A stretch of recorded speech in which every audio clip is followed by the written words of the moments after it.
No one knows what it means, but it's provocative. No, it's not. It's Gets the gross. people going.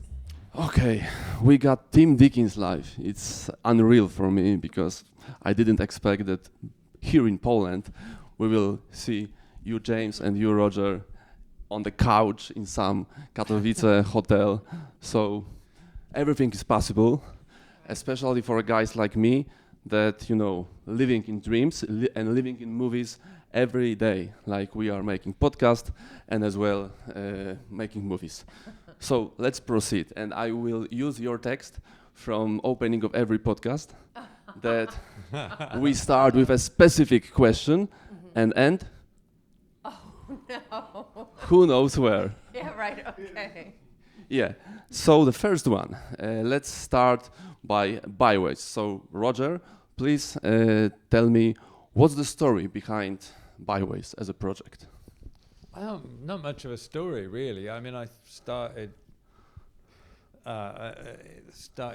as a young man thinking I would be a still photographer, and so it led to film. But I've always taken stills over my life, and as James said once, why are you taking them if you're not showing them? So during COVID lockdown, we took the opportunity to sort of amass the photographs together and find a publisher, right? Yeah. That's about it. And it worked. Yeah. And as I read, you started making these photos back in 70s, back in the rural North Devon.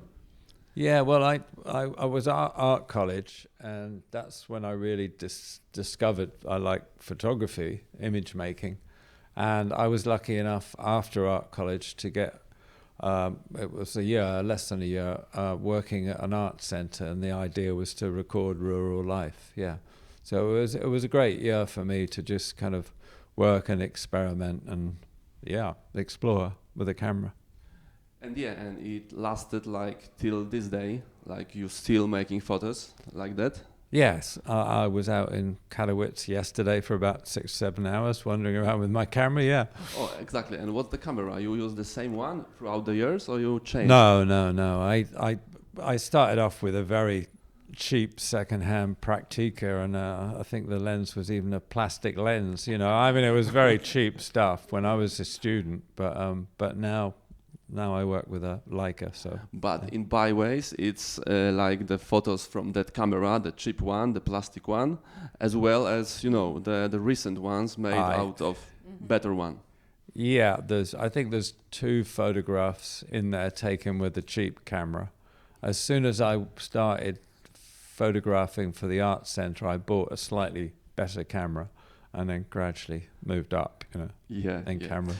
Okay, moving on. What was the main reason and trigger to enter and to start adventure as a cinematographer? Like the transition from, you know, making only photos to, you know, make pictures, moving pictures. What triggered it? Film school, right? Yeah, it was film school, but I mean, I went to film school thinking I might work in documentary filmmaking.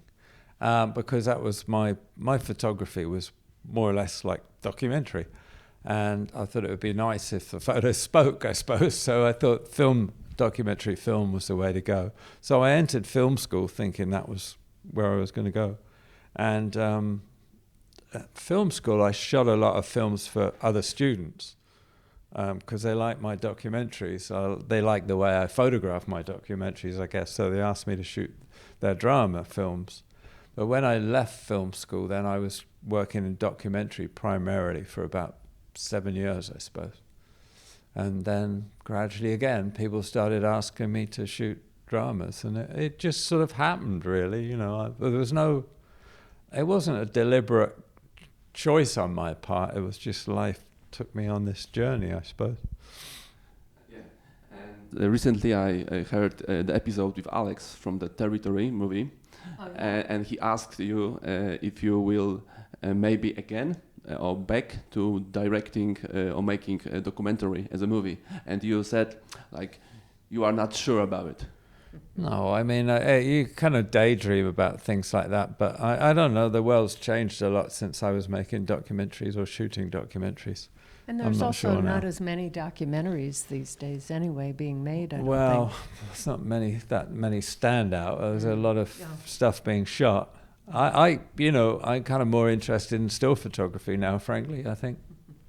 And it grows in you, the still photography, like with time. For instance, your state of mind now, comparing to the 70s, what changed in your, idea of making still photography? Not much, I have to say. I think I'm more inclined to find the humorous or the irony in a photograph now. I don't take many photographs. I wait till I see something that makes me laugh or I find, ironic. A juxtaposition of objects within a frame that kind of go, that surprise me.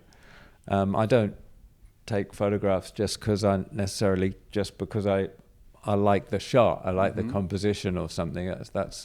That's not what I do. So it's like more like a bonus to your work as a cinematographer. That there you got the serious work, and you in your free time, in your private life, so to speak, you look for some humor in the reality around us. For instance, like this cover of the podcast with the dog. No, I think that's true. I try to. It's hard to find humor, but I try to. Yeah, I think the mission is to still looking for humor. Yeah. These times.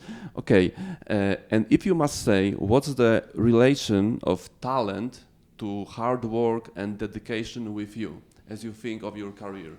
Like, because we know that myth about, the talent and the hard work and dedication is like, maybe we'll not speak about it because the more famous and the more, glamorous term is talent. But what's the reality of being a craftsman like you, the artist, considering how much work is it to be at that level, and how much is only a talent, as they say? Well, you just said it. Craftsman. I see myself as a craftsman. I don't like the word art, frankly. I think it takes a lot of concentration. I think I think to do your job well, it doesn't it. It takes a lot of concentration, and And it's not always it is not the most glamorous job in the world. And so sometimes it's tough and we're shooting in the rain and it's cold, but you have to believe in what you're doing and there's a reason to continue on. So the more tenacity that you have, the better you'll be. Yeah, exactly. And my question from the end would be, when you feel overwhelmed or unfocused, what do you do? Because there is a lot of tension, I suppose, when making movies like Blade Runner. So what's your method to conquer this overwhelming projects and this, unfocused state of mind? You go out and take pictures. I relax by taking pictures, but I'm walking around. But no, I think I'm not just Blade Runner. I think when you read any script, when you first read a script, it can appear overwhelming.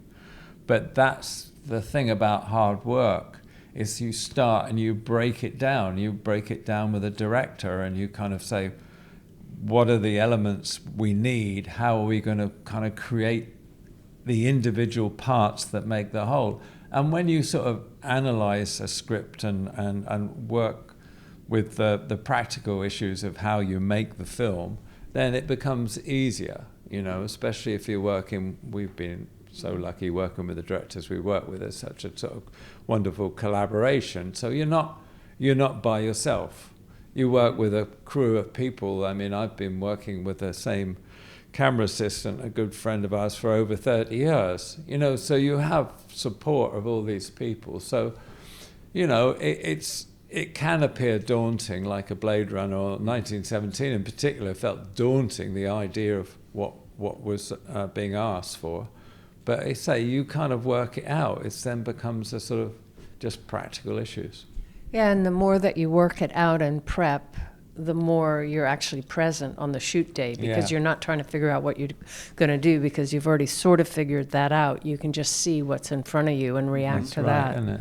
Yeah, I mean, the trick is to do the prep so that the day you're on the set, you can just react instinctively to what's around you. You're not actually worrying about all the where am I going to practical put issues, the light? you know, Yeah. it's being, you've kind of dealt with that in your mind Preparation. previously. Yeah. Mm-hmm. Yeah. Yeah, exactly. Okay, what gives you a fact that you are at the same time partners in life and partners on the film set? What's the energy? What's the trade-off maybe of that connection that you live on the, you know, both sides of private and Well, I mean, it's great because when you're working on a film, it's a very intense experience. So you meet people and become very close friends with them. So at least we have the same close friends. So that's really important. The downside is we're very boring as a couple because we talk about the film all the time. Yeah, we get home and Yeah. just analyze everything that happened that day. So I it was a know. bit intense. but boring for who? For anybody else, But if they're not for around you. us. No, because it's we're our, obsessed. It's our life. It's our life. We enjoy Yeah. it. Yeah. And I can understand why people might want, in a couple, might want to have separate jobs and then come home and share it. And I get that. But for us, it's more exciting and invigorating to be doing the same thing and have the same goals. Sharing and, it, yeah. And of working all it the out. places we've been and the people we've met, Yeah. we've shared everything. Yeah. And it's kind of wonderful, Yeah. Yeah, I think that I can only imagine that, for instance, working on Blade Runner, for instance, or Sicario, it's like if only you, Roger, would be the working guy on the project and you, James, not, it would be like the hollow space between you that Yeah. all the time, all the memories, the excitement will be only on one side, not both. Yeah. Exactly, yeah. And then, of course, being two people, one will remember one aspect, the other one will remember the other aspect. So together, we've got the full picture. Better memory. Collective mind. Okay, so what's the reason you started Team Deakins and what gives you Team Deakins podcast as a project for you? I think that when we were doing, we have a website, and the website is in order to share information. And we were doing publicity for 1917, and after doing Q&As, we'd come off the stage, and people would surround us, and they would be asking the same questions. So I don't really know that much about podcasts, but I said to Roger, maybe we should do a podcast, and then we can say, listen to the podcast. And he said, what's a podcast? And so I started trying, because I didn't know anything, and I didn't know anything about sound, because I just do pictures normally. So I started learning all this stuff. And we started it by talking to a guy in Ariflex, and then the pandemic came. And so we actually started it as between him and me and just talking. But then we started talking to a couple of other people, and then it took off on its own because we realized it was about the passion, that everybody had the same passion to make the films. And for us in the pandemic, it was great because we did it by Zoom, so we got to see people. We got to meet people that we actually hadn't worked with and didn't know. In the beginning, it was all people we already knew. Yeah, and but then we ran during out. the pandemic, we thought, oh, well, let's see if we can talk to such and such a person. So we've been talking to people. I mean, we talked to the great Russian director. Yeah. I mean, you know, we haven't met until actually we met him a couple of weeks ago. We were in Paris and we met him up. We met up with him, and it was really wonderful. So you know, it's been great for us, hasn't it? Really. And we also, somebody said to me at one point, you know, it feels like being at one of your dinners, because we have a big old table and we have a lot of people come over, and eavesdropping on a conversation, and then that became our concept, that we're just having a conversation and it's open to other people to listen to. But we do extensive notes beforehand, we watch all the movies, and then we don't really pay attention to it because we just listen to what they're saying. And because we just can't help but prep. That's just what we do. But it's interesting that way, because a conversation can go any direction, and you know, you just sort of find out things that way, and it's Yeah, and I like in Team Deakins podcast the fact that as the premise says, that you don't know where we'll end up. So it's like, wow, I recently heard the John Turturro episode. Yes. The whole story with Scorsese, with this apartment. Whoa! I didn't see it coming at all. Okay, and I like the fact that the first season of your podcast was 164 episodes, and now we've got the second season. I know. Well, during the pandemic, because I didn't know sound, it took me a long time to cut. It took me a long time to figure out. And so I was working 12-hour days, and we went through the pandemic, and then we took a movie, and we came to a script read-through or something, and everybody else had been having a great time over the pandemic, had a lot of rest and everything, and I thought, wow, I missed a trick, because I worked completely through the pandemic. And then we decided we weren't going to do any more, and then we kind of missed it, and so we went back to do it again. Yeah, exactly. So excellent. Okay, maybe some from that side. What would be your words of advice for new aspiring filmmakers, and what advice should they ignore? They should ignore anybody that says they can't do it. Somebody advised me when I was leaving film school, somebody highly established in the industry, and I won't mention their name, but and said that I didn't have a chance of working as a cinematographer. Well, they were wrong. Yeah, and they were wrong. Yeah. Hold my beer, as they say. Just that. Okay, hold my beer. So just have belief in yourself, because if I can do it, anybody can do it, frankly. I mean, And as you were just saying, too, that don't copy other people. Find your own eye. Yeah, find your own way of doing it. Yeah. Just explore the world visually. Just see everything you can, whether it's paintings or other films or photographers' work, or just walk in the streets and observing, and just use your eyes and find out how you want to express yourself visually, I'm looking forward to your photos of Katowice for your eyes. What you find here? What's funny? What's funny here? Poland. It's a dark city, Yeah, it's more like Blade Runner now. Yes. It actually is today, doesn't it? Yeah. But maybe it's something funny. I think he found a few things. I found a few, yeah. Please make it funny. Yeah, we need it. We need it in these days. Okay, now it's like rapid fire questions. So a quick one. Oh boy. Director you would like to work with? Too many to mention. Next. What is something that you believe that other people think is insane? That's politics, and I'm not going to talk politics. What are some common misconceptions about you that you hear from time to time and you think, no, it isn't us? There's a photograph in the book that's in the exhibition of a dog jumping off a promenade. And a misconception, a couple of people asked me, did the dog survive? And how many dogs were thrown off the promenade? So I got that shot. Really? Which is a misconception, because I was just lucky to get the shot. I think also another misconception, because when you tell people that on the first day of the shoot you're so nervous, you're very nervous every shoot when you start, they don't believe it. But it's true. Yeah, they probably don't. But I'm as that's a nervous as misconception. anybody, and everybody's nervous. With every project? Mm-hmm. Yeah, but I Everybody's mean, nervous. actors are nervous. Everybody's nervous. Everybody wants to do the best they can. So, And they don't know everybody on the crew yet. yeah, I mean, so. we're all human. Yeah. Okay.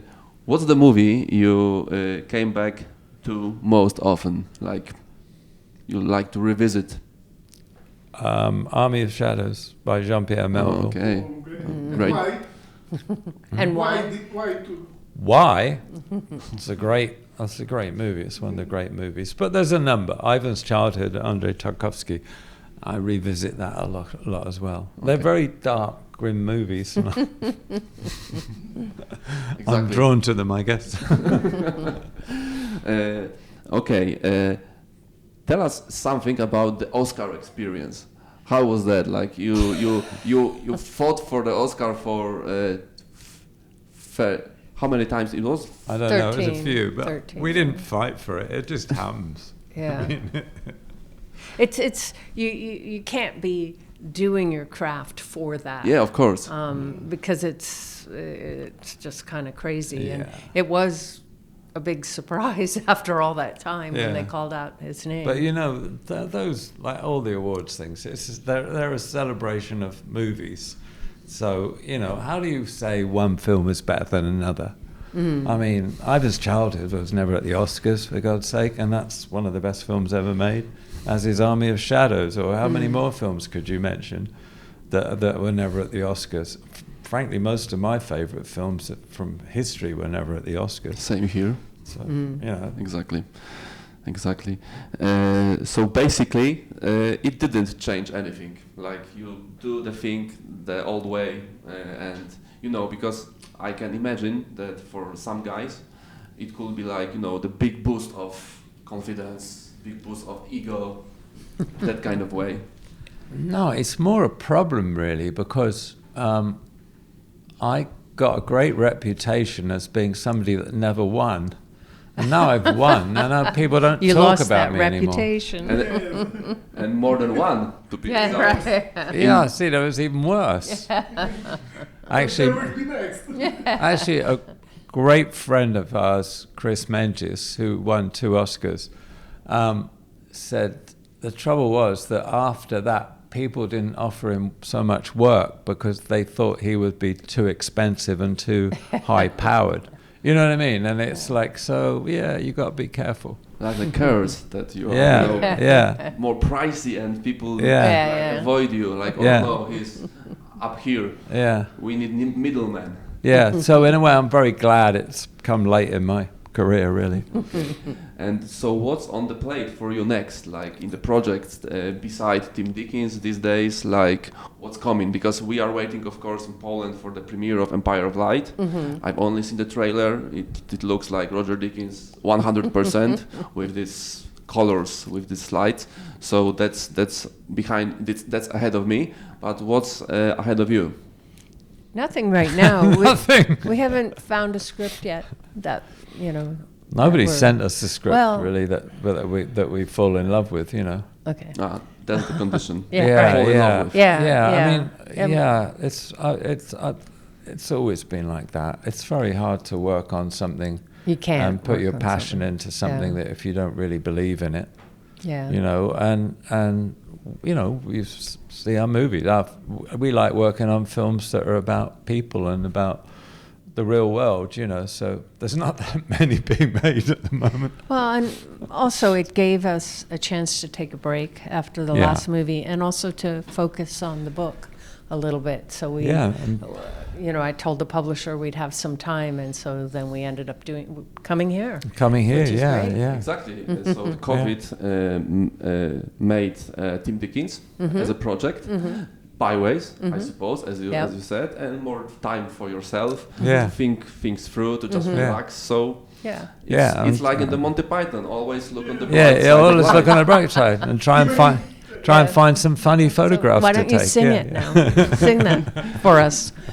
Maybe we Sing the together. song. Yeah, right. Yeah, right. Yeah. Maybe we can do it Sing. together. No, It's you two. always better look on the bright side of life. Roger. Oh, you'll never get You Roger never to do get me that. to sing. I'm sorry, no. Okay, guys, it was a big pleasure to end on this funny note. Yeah, So, our pleasure. Sing for you. Yeah. Thank you so much. Thank you. It was Yeah, very good. And we will. We want to have you best experience here. Besides of the grim, grim Yeah, can aura, you make the weather a bit better? but I think the humor will save us all. Yes. I think so, In yeah. the darkest times, I think the humor is that light in the tunnel, Yeah. and it's our Yeah. mission to look for it. Yeah. So, guys, thank you very Okay. much. Thank you. It was, Thank it was you. an honor and pleasure. Our Thank you pleasure. so Thank much. you. And I read that Denis Villeneuve said that the only way to work with you is to try and flirt with disaster. Try to with disaster. That's funny. Denis knows you well.